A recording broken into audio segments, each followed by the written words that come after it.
Estação Saúde está de volta, hoje recebendo aqui no estúdio a reumatologista a doutora Clarissa Souza. Nós estamos tratando sobre fibromialgia. Mas antes da gente voltar a conversar, uma outra dica do Dr. Mário Caporal para você, que é um dos nossos consultores do programa.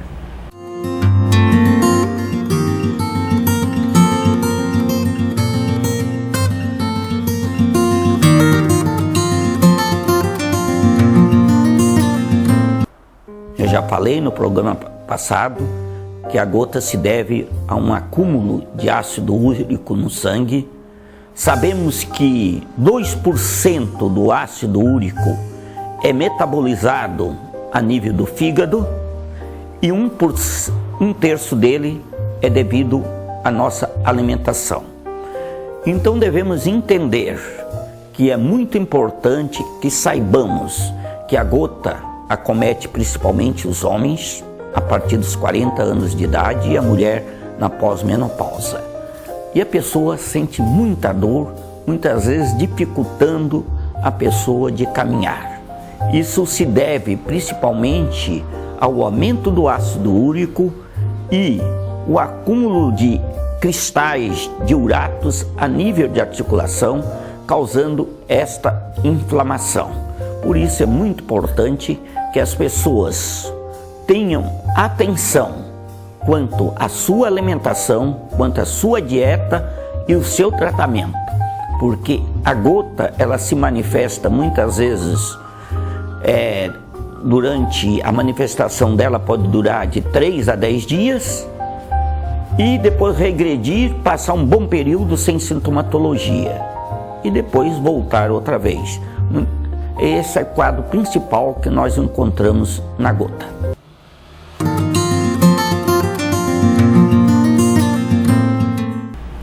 Falar em saúde é falar da Ecoclínica, que há 30 anos atua no diagnóstico por imagem. Excelência em diagnóstico por imagem, em ultrassonografia, mamografia digital, raio-x e densitometria óssea, a clínica atua há mais de 30 anos e está presente nos municípios de Tubarão, Capivari de Baixo, Braço do Norte e Armazém. É também a única clínica do setor a receber o selo Nota 10 da Vigilância Sanitária. A Ecoclínica também possui equipamento moderno para ultrassom 4D. Você, futura mamãe, pode ver com detalhes como está o desenvolvimento do seu bebê e ainda já saber características físicas. A Ecoclínica investindo na saúde para melhor atender os pacientes. Mais informações e agendamentos pelo telefone 3622-2355. Para você que está nos assistindo em casa, a gente já conversou sobre o que é a fibromialgia, sim, o que causa, né? E a gente, quando terminou o primeiro bloco, nós estávamos falando, né, sobre que é comum os pacientes acordarem muito cansados, né? O que mais os pacientes referem de sintomas? Para quem está nos assistindo, que de repente sente dores, não tem um diagnóstico, né? Como é que a pessoa pode identificar? Sim, além da dor difusa pelo corpo, os pacientes relatam o cansaço, como a gente acabou de dizer, e também alteração de memória, falta de concentração, indisposição para o dia a dia. Isso faz parte também, dores de cabeça, dores em região pélvica, cólicas também, em casos de dores abdominais também. No início do quadro, às vezes a dor não precisa necessariamente ser difusa. Ela pode começar na região do pescoço, de ombros, coluna e quadril também. E nas costas geralmente é o mais comum, né? Nas costas, é. Bastante gente essa falar, região, a região lombar é importante. Doutora, e como a gente até deu uma pinceladinha, né? Mas para quem ligou a TV agora, como que a depressão e o nervosismo, né? O que elas têm de relação com a fibromialgia? Os hormônios que causam, que a gente explica como hormônios, mas a gente considera como neurotransmissores. Eles estão relacionados tanto à parte de depressão quanto da dor, da fibromialgia. E aí a questão, as substâncias chamadas neurotransmissores são elas a serotonina e noradrenalina. Em grande quantidade no nosso sangue, elas são responsáveis por suprimir a dor, ou seja, elas reduzem a sensação de dor. Nas pessoas que têm depressão, ansiedade e a fibromialgia, essas substâncias estão em nível mais baixo e isso causa uma diminuição da tolerância para a dor. E existe cura para essa doença? Infelizmente não existe uma cura absoluta. A verdade é que a gente tem um controle, sim, tem pacientes que até deixam de tomar medicação, mas precisa ter muito controle emocional, fazer acompanhamento com o psiquiatra ou psicólogo, porque se a ansiedade voltar, se a depressão retornar, há a chance, sim, de as dores voltarem, de a pessoa voltar ao cansaço e ter todos os sintomas na fase inicial do diagnóstico, tá? Então é fundamental principalmente também fazer atividade física, são exercícios aeróbicos e esses exercícios vão liberar endorfinas no nosso corpo e que fazem dar aquela sensação de plenitude, de conforto, de bem-estar, também ajudando no tratamento da fibromialgia.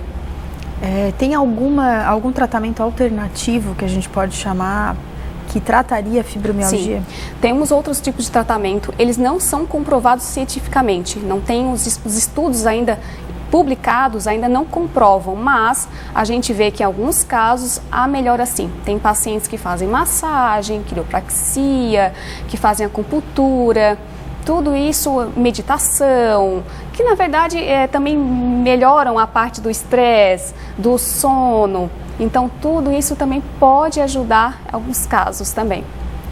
O sono é algo que realmente tem afetado muitas pessoas, né? Eu acredito que as pessoas que não dormem bem uma noite de sono acaba comprometendo o resto do dia. E o que causa o cansaço? O principal sintoma, além da dor difusa, a gente considera de sono não reparador.